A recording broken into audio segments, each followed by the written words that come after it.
Olá novamente, gente. Essa é a nossa última sessão da playlist, né, das aulas dessa segunda semana. E aqui a ideia é bastante concreta, né, nesse último momento. Se a gente pensou no primeiro momento sobre o potencial transformador da educação, no segundo momento em como, né, isso acontece, como a educação transforma, e na último encontro a gente pensou sobre o que é desenvolvimento humano, nessa última sessão a gente vai tratar do seguinte: como promover o desenvolvimento humano, né?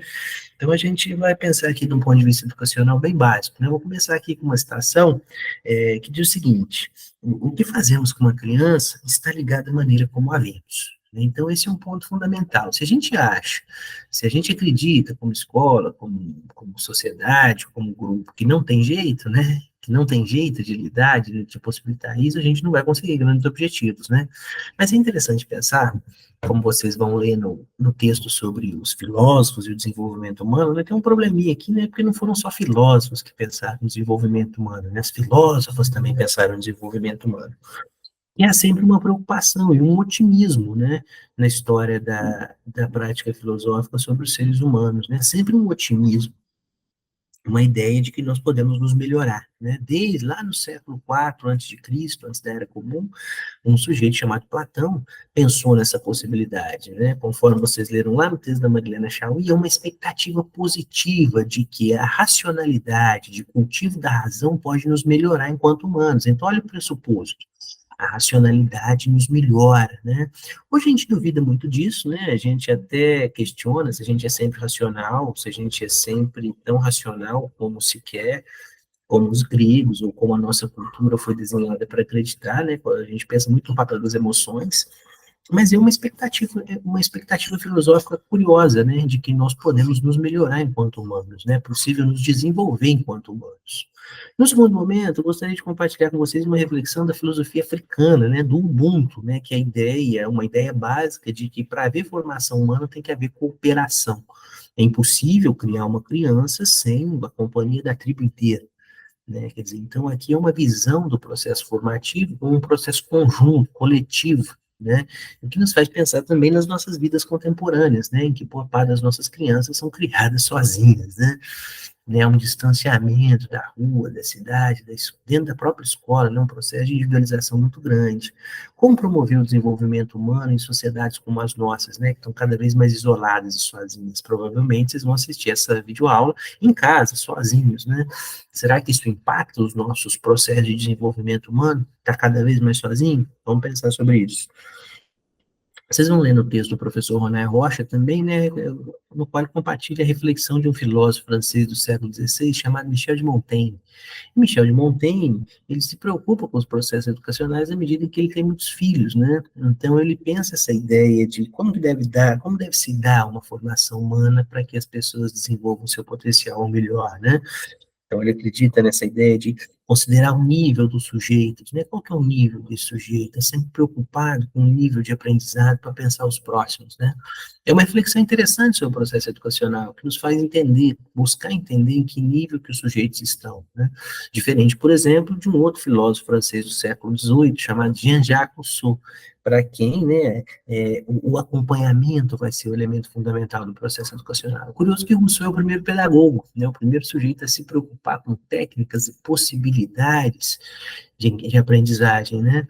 E é uma ideia que está completamente vinculada à ideia de educação cidadã. Os indivíduos precisam ser educados para agirem como cidadãos e terem uma formação fundamental para que eles possam viver conjuntamente. Então, reparem, essas quatro visões, né, tanto no Platão e os gregos, entre os africanos, entre os franceses do século XVI e os franceses do século XVIII, é uma expectativa positiva em relação ao processo de formação dos seres humanos, né, que é possível melhorar o desenvolvimento humano através do processo educacional.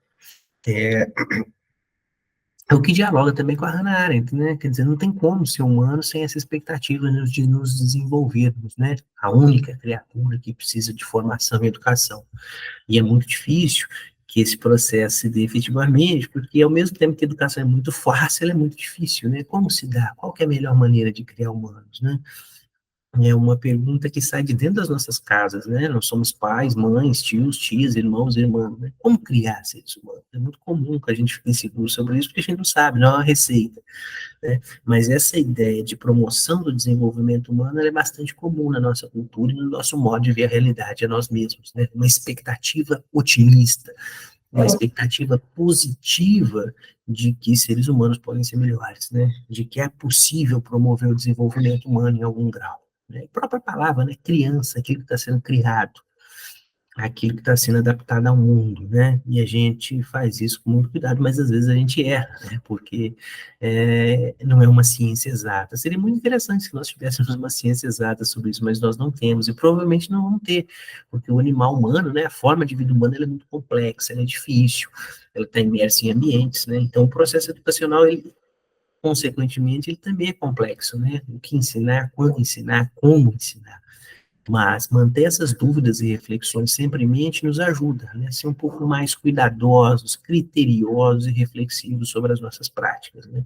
Sem isso, a gente corre vários riscos, né, de seguir tradições e senso comum muito pouco elaborado, muito pouco sofisticado e cometer velhos erros, né. E talvez aqui esteja o principal ponto da filosofia da educação, né.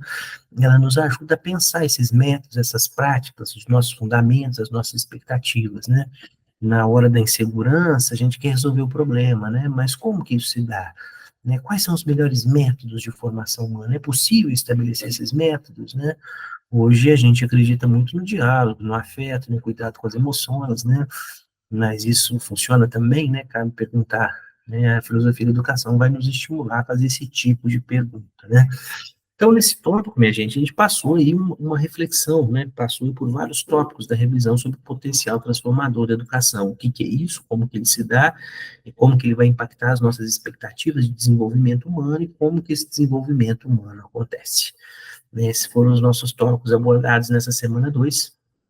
A ideia do fórum é que vocês possam dialogar, né, e tratar desses temas e já de uma forma um pouco mais madura, né? Afinal, já são 2 semanas aí com a nossa disciplina que tenta estimular em vocês essas reflexões sobre o processo educacional como um todo.